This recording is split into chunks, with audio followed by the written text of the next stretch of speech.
your own life better by looking at your parents, at your grandparents, at your ancestors. It's time for us to look at the entire sweep of the American story, to understand better our past, that we might better understand where we are now.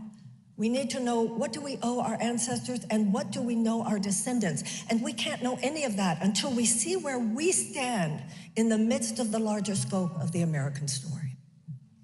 Now, the American story began as an established nation in 1776. And in 1776, some very brave men, yes, they were very brave, because if the British had won the war, all of them would have been hanged as traitors against the King of England. 56 men who came together and signed a document that infused the founding of a nation in a way that had never occurred before, with the idea, repudiating the idea of the divine right of kings, repudiating the idea of an aristocracy, repudiating the idea that a few would be able to suck up the resources of the country and make everyone else nothing more than an economic serf. They repudiated that. And they declared that all men are created equal, that all men are given by God inalienable rights of life and liberty and the pursuit of happiness. They declared that it's the job of government to secure those rights, and that if government isn't doing its job, then the people have the right to alter it or to abolish it.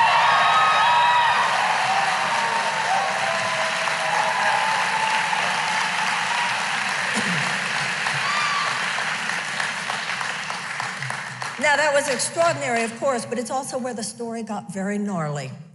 For out of the 56 men who signed that document, 41 of them were slave owners.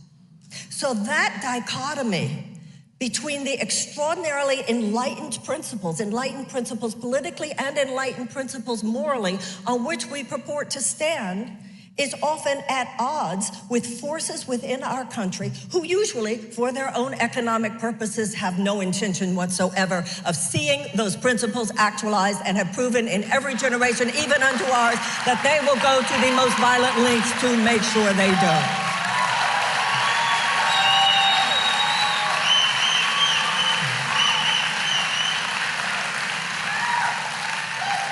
That, ladies and gentlemen, and everyone else, is the American story. That dichotomy, that split mind, which is American consciousness, is baked into the cake.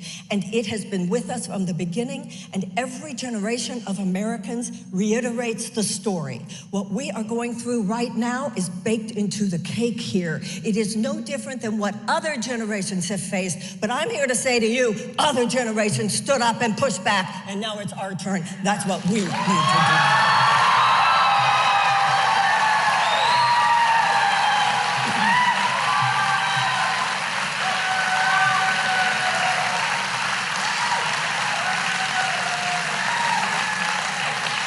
Yes, we need to identify the problems in our past, but we need to identify with the problem solvers in our past.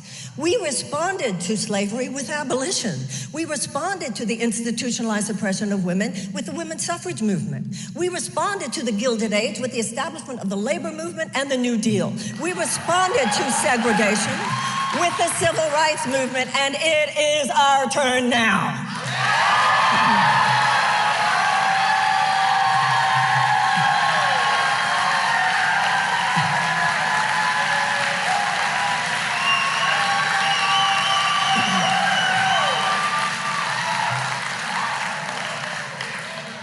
Once again, we have to understand what's happening here.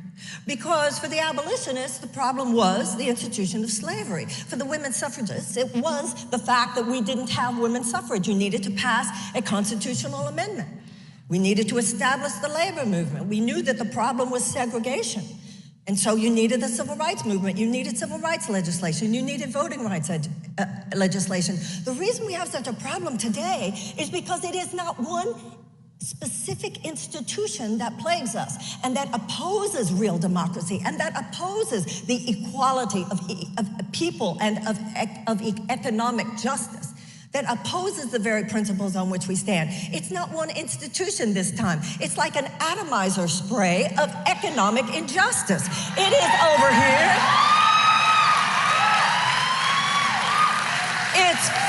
Michigan, it's Flint, Michigan over here, and it's waters drying up and aquifers and rivers drying up in the American South over here. It's mass incarceration over there. It's 68,000 people who die every year from lack of health care over here. It's no one particular thing. And so it's easy to gaslight us, and we're playing whack-a-mole. If we could just get that fixed, if we could just get that fixed. No, the opponent is not a specific situation or circumstance. The opponent is an economic mindset. The opponent is an economic mindset that has had its grip on this country for the last 50 years. Over the last 48 years, there has been $50 trillion of wealth that has been transferred from the bottom 90% to the top 1% of people in this country. This country is now in the grip of an economic mindset, whatever you call it. Some people call it neoliberalism. Some people call it free market capitalism. Some people call it crony capitalism. Some people call it hyper-capitalism. Let me tell you something. It's neither real capitalism nor is it a free market. It is a sociopathic economic system. It is a sociopathic economic system.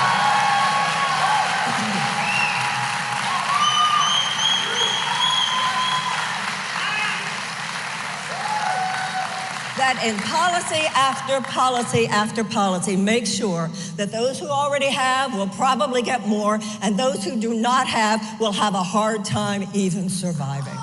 I remind you that in the 1970s, the average American worker had decent benefits and could afford a home and could afford a yearly vacation and could afford a car and could afford to send their kids to college. Before the 1960s, tuition was free at state colleges and universities. That was then, and this is now. This did not just fall out of the sky. This is by design. And that design is now baked into the cake in this town where there are 3 times more corporate lobbyists than there are legislators in Washington, D.C. This philosophy, this economic mindset now has its grip on this country. It has its tentacles in every aspect of our lives. It has its grip on this government. This government is now more than not a system of legalized bribery. And this system will not change itself. The status quo, ladies and gentlemen, and everyone else will not disrupt itself. That's our job.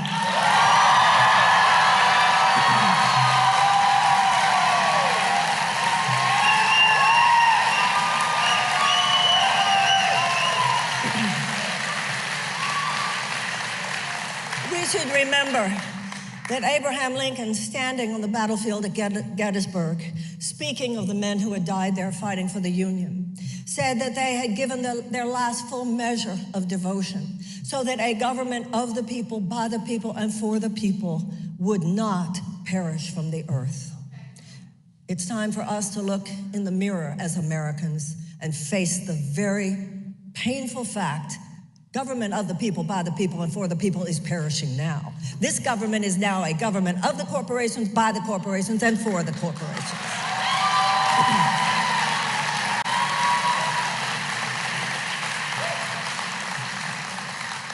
Why does 1 in 4 Americans carry medical debt? Why is it that 18 million Americans cannot fulfill the prescriptions that are given them by their doctors? Why is it that 68,000 Americans die in this country every year for lack of health care? Why? Because we don't have universal health care, because just like every other advanced democracy. These positions, such as universal health care, such as tuition-free college, higher education, and tech school, such as free child care, such as paid family leave and sick pay, such as a guaranteed living wage, and such as a 21st century economic bill of rights. Those are moderate positions in every other country. Every other country has them. They are mainstream. Ladies and gentlemen, hear me when I tell you this. The American people have been trained to expect so little. The American people have been played.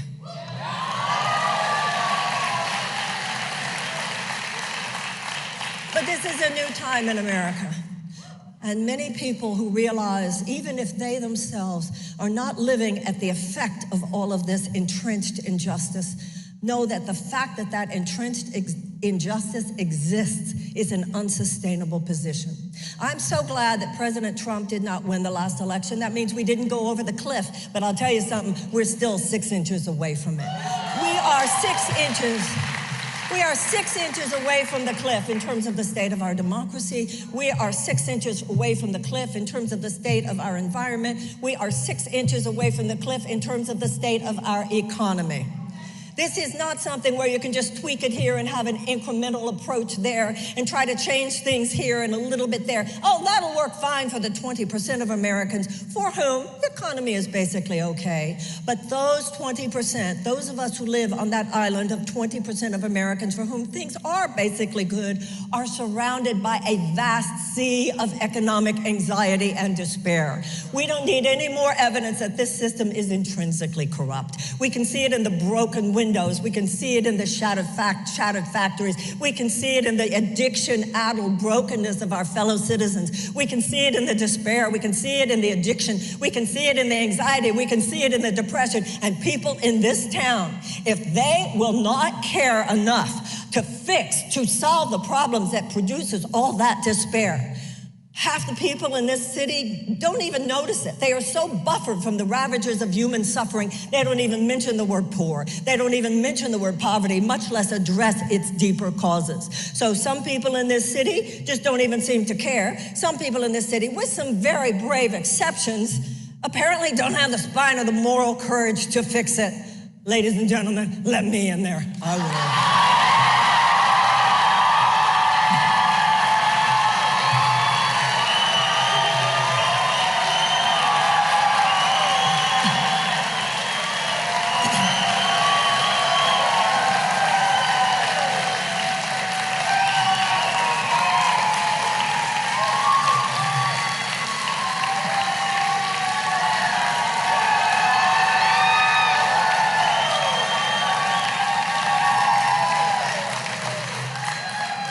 The thing, the American people are up for the job.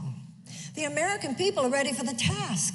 The American people, look at all the people protesting environmental injustice. Look at all the people who are trying to take stands against the injustices of things like Cop City, things like the deaths of environmental activists. People who are reforming and revitalizing the labor movement in this country. People who are showing new ways to do agriculture, standing up for indigenous rights, standing up for women's rights, standing up for gender liberty, standing up for all of the things that America should be standing for because it represents equality of economic opportunity, social opportunity, political opportunity. Yet the political system as it now exists is institutionally resistant to profound solutions when they do not serve the short-term economic profit maximization of large-form corporate systems, which are the donors and are the people who rule this town.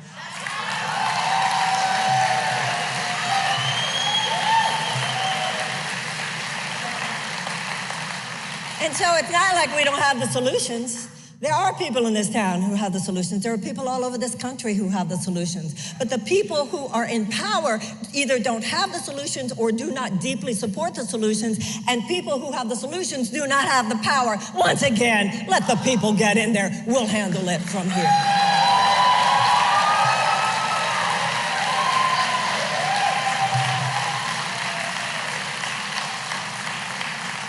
And so I asked you to come here today and to join with me, both those of you who are here live and those of you who are on live stream.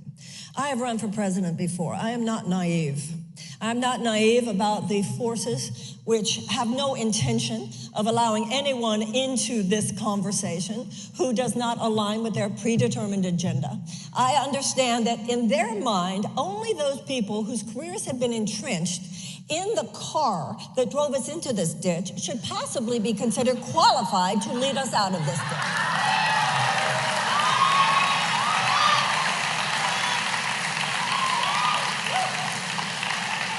But I reject that notion. And those pseudo-sophisticates who give us their PR about how they're the adults, you see, and people like myself and people like most of you should really sit down now. They would have us think this whole thing is just too complicated. No, ladies and gentlemen, the problem is not that it's complicated. The problem is that it is corrupt.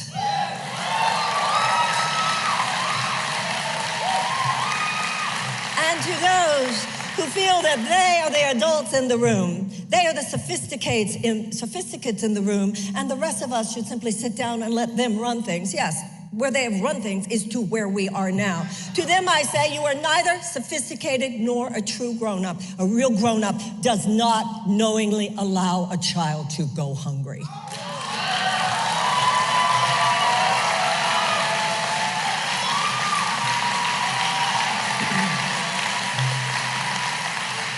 We should be making an emergency level just transition from a dirty economy to a clean economy, and an emergency level just transition from a war economy to a peace economy.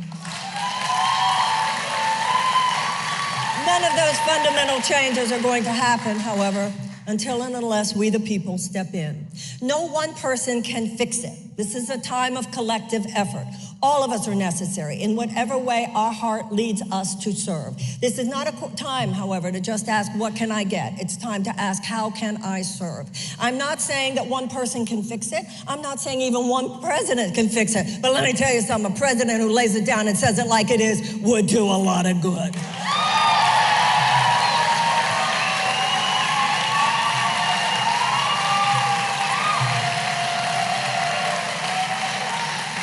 And so I'm here today, again, with my deep thanks for your coming here. I have a request to make. I, as of today, am a candidate for the office of President of the United States.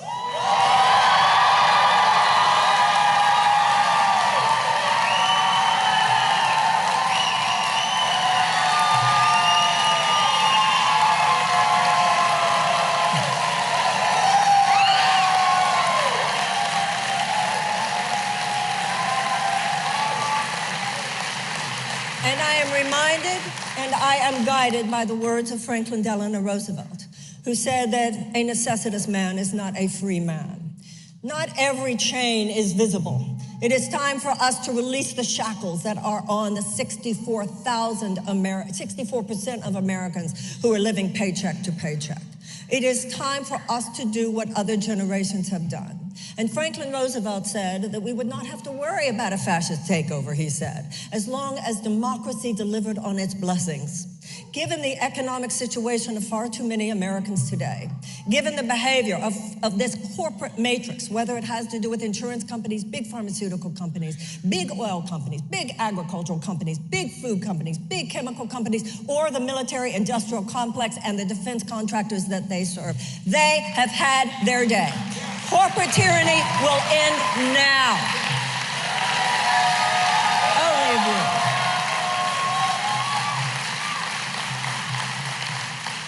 We will not be able to say to the American people in 2024 that we're helping you enough already and we'll help you more because things are basically pretty good. That will not be strong enough to push back the neo-fascist authoritarian threat that is in our midst. We need to remember what Franklin Roosevelt said. We will not have to worry about that threat as long as democracy delivers on its blessings. We don't need to do anything other than stand for democracy, stand for the principles of the Declaration of Independence, stand for the best within us.